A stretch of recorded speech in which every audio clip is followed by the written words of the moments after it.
જો મિત્રો તમે રાતે ચણા પલાળવાનું ભૂલી ગયા હોય અને ઇન્સ્ટન્ટ આપણે ચણાની જરૂર પડે તો તમે ચણાને ઇન્સ્ટન્ટ કઈ રીતે બાફી શકો છો, તો એ રીતે તમારી સાથે હું શેર કરવાની છું.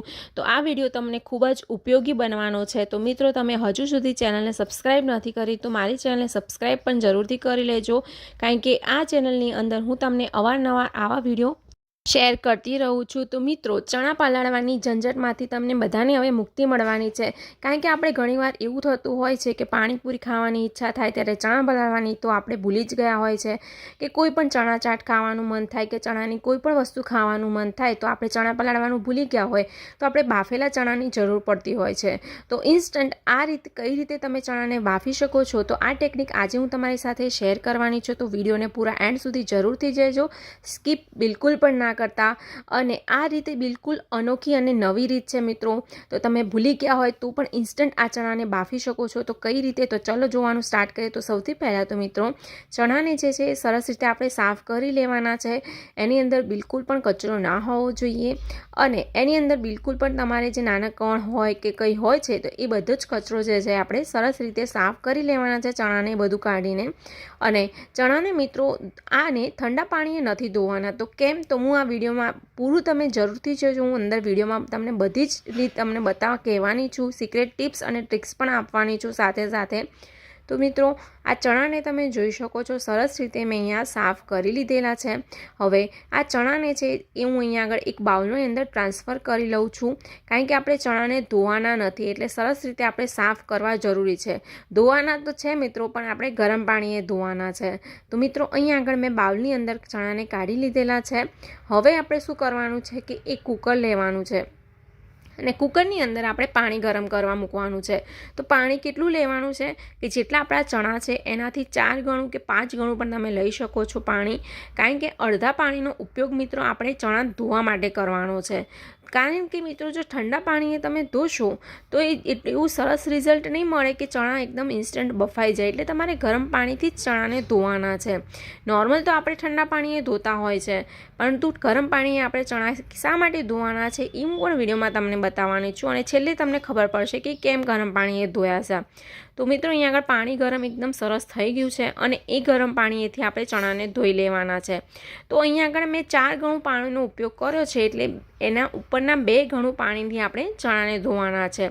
તો હવે મિત્રો આ જે ગરમ પાણી છે એટલે આપણે હાથ અંદર નાખીને તો ચણાને નહીં ધોઈ શકીએ, એટલે ચણાને આપણે ચમચો લેવાનો છે, અને ચમચાની મદદથી ચમચો ગોળ ગોળ હલાવીને ચણાને આપણે ધોઈ લેવાના છે. કારણ કે એની અંદર જે પણ કચરો હોય છે કે માટી ચોટેલી હોય એ સરસ રીતે નીકળી જાય, એટલા માટે આપણે ચણાને ધોવા જરૂરી છે. અને ગરમ પાણીએ મિત્રો એટલે ધોવાના છે કારણ કે એ જલ્દી બફાઈ જાય. ગરમ પાણી નાખશું એટલે ચણાની અંદર શું થશે, એ થોડા ફૂગાવા માંડશે. કારણ કે એવું થતું હોય છે કે આપણે ઓવરનાઇટ જ્યારે પલાળતા હોઈએ છીએ ત્યારે ચણા જે છે એ સરસ રીતે ફૂગાઈ જાય છે, પણ આપણે એકદમ ઇન્સ્ટન્ટ ફૂગાવા છે, તો એટલા માટે આપણે જેટલું ગરમ પાણીથી ધોશું એટલા ચણા આપણા સરસ રીતે ફૂગાશે. તો મિત્રો આ રીતે મેં 2 થી 3 વાર ચણાને ધોઈ લીધેલા છે. ચણાને સરસ રીતે ધોવા ખૂબ જરૂરી છે મિત્રો. બીજી એક ટીપ તમને આપું તો જ્યારે આપણે ચણા ધોઈએ છીએ એનું પાણીને આપણે બિલકુલ પણ ફેંકવાનું નથી. એ પાણીને તમે કોઈ દાળમાં યુઝ કરી શકો છો, કે તમે પ્લાન્ટ્સ તમારી ઘરે હોય તો એ પ્લાન્ટ્સની અંદર તમે નાખશો તો તમારા પ્લાન્ટ્સને ખૂબ જ ગ્રોથ વધી જશે. તમે 1 મહિનો આ ટેકનિકનો યુઝ જરૂરથી કરજો. ઇવન કોઈ પણ શાકભાજીનું પાણી હોય એ પણ તમે પ્લાન્ટમાં નાખી શકો છો. તો આ વિડીયોમાં મિત્રો તમે જોઈ શકો છો જે પાણી વધેલું છે તે વધેલા પાણીની અંદર હું ચણા નાખી દઉં છું. અને આ ચણાને મિત્રો ખાસ આ ટીપ ધ્યાન રાખજો કે કુકર બંધ કરી દેવાનું છે હવે, અને ગેસની ફ્લેમ જે છે એ ચાલુ કરીને બિલકુલ પણ આપણે વિસલ કરવાની નથી. ગેસની ફ્લેમ જે છે તમારે એકદમ ધીરે રાખવાની છે. ખાસ ધ્યાન રાખજો કે ગેસની જે ફ્લેમ છે એને એકદમ ધીરે અને લો રાખવાની છે મિત્રો. અને એની અંદર પ્રેશર ભરવાનું છે, બિલકુલ પણ આપણે એની સીટી કરવાની નથી. એ વાતનું ધ્યાન રાખવું, સીટી કરવાની નથી મિત્રો, ખાલી પ્રેશર ભરવાનું છે કે જે પલાળવાનું કામ જે છે એ અત્યારે આપણે કરી રહ્યા છીએ. જે ચણા આખી રાત પલાળવા પડે છે એ પલાળવા ના પડે એ પ્રોસેસ આની માટે છે. તો તમે જોઈ શકો છો એકદમ પ્રેશર ભરાઈ ગયું હતું અને 5 મિનિટ પછી મેં આ ચણાને ખોલી લીધેલા છે. મેં થોડું ઠંડુ થવા દીધેલું છે કુકરને અને પછી તમે જોઈ શકો છો કે ચણા જે છે એ સરસ રીતે પલળી ગયા છે. કે જે આપણે આખી રાત ચણાને પલાળી રાખવા હોય છે એ આપણે હવે નહીં કરવું પડે, કારણ કે આ જો પ્રોસેસ કરશો તો એ ચણા પલાળ્યા બરાબર જ થઈ જશે. તો મિત્રો ચણા તમે જોઈ શકો છો, આપણે આખી રાત જે પલાળી રાખતા હોઈએ છીએ ત્યારે ચણા આવી રીતે થઈ જતા હોય છે. હવે મિત્રો આ તમે જોઈ શકો છો જે આખી રાત ચણા જે પલાળી રાખવા પડતા હતા એ પલાળી રાખવા નહીં પડે. બીજી ટીપ આપું તો જ્યારે ચણાને તમે બાફવા મૂકો છો ત્યારે બેકિંગ સોડા એટલે કે જે ખાવાનો સોડા આવે છે એ પિંચ ખાવાનો સોડા નાખશો, એનાથી જે ચણા જે છે એ સરસ રીતે બફાશે. ઇવન તમારે મીઠું નાખવું હોય તો પણ નાખી શકો છો. મિત્રો એ કુકર નાનું પડતું હતું અને કુકરનું ઢાંકલું જે હાથમાં હેન્ડલ પકડવાનું હતું એ તૂટી ગયું છે, એટલે મેં અહીંયા આગળ આ ચણાને જે છે એ બીજા કુકરની અંદર ટ્રાન્સફર કરી દીધેલું છે. તો તમે જોઈ શકો છો હવે આપણે જે આ ચણા છે એ ચણાને આપણી સીટી હવે કરવાની છે. પહેલાં જે બંધ કર્યું હતું કુકર તો ત્યારે આપણે ખાલી પ્રેશર ભર્યું હતું એ કુકરની અંદર. હવે જે આ કુકર ઢાંકીને બીજી વાર જે સોડા નાખીને આપણે ઢાંકીને કરીએ છીએ તો હવે આ ઢાંકીને જ્યારે આપણે સીટી કરવાની છે. હવે આની મિત્રો હવે 4 થી 5 સીટી તમે કરી શકો છો, અથવા તો 6 સીટી કરવી હોય તમારે વધારે એકદમ ફોદફોદા એવા તમારે ચણા જોતા હોય તો તમારે 6 સીટી કરવાની છે. તો મિત્રો અહીંયા આગળ મેં 5 સીટી કુકરમાં કરી લીધી હતી અને ચણા જે છે એકદમ સરસ આપણે નોર્મલ ચણા જે પલાળીને બાફતા હોઈએ છીએ એવા જ ચણા બફાઈને તૈયાર થાય છે. તો તમે જોઈ શકો છો મિત્રો, ઘણાને એવો ડાઉટ થતો હોય છે કે ખરેખર આ રીતે ચણા બફાય ખરી? પણ મિત્રો હા, તો તમે આ ટેકનિકનો ઉપયોગ જરૂરથી એકવાર કરીને જોજો.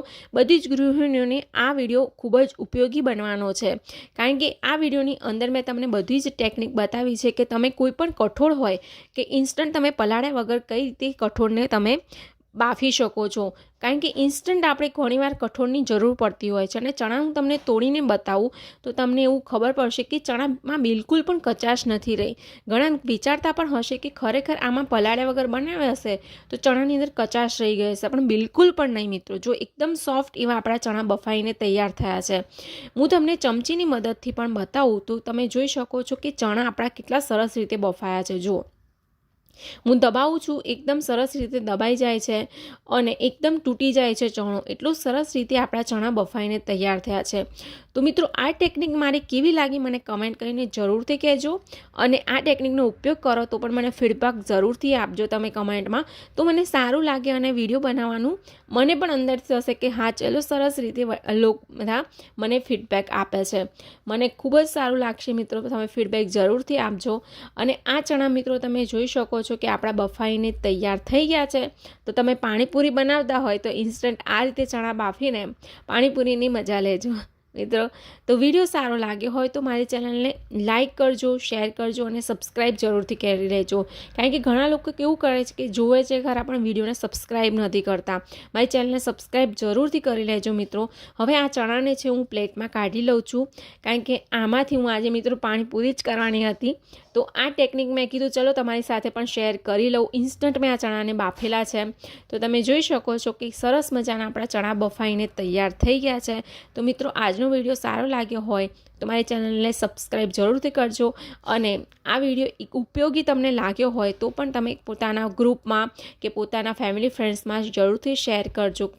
મિત્રો મળીશું નેક્સ્ટ આપણે આવા જ નવા વિડીયો સાથે.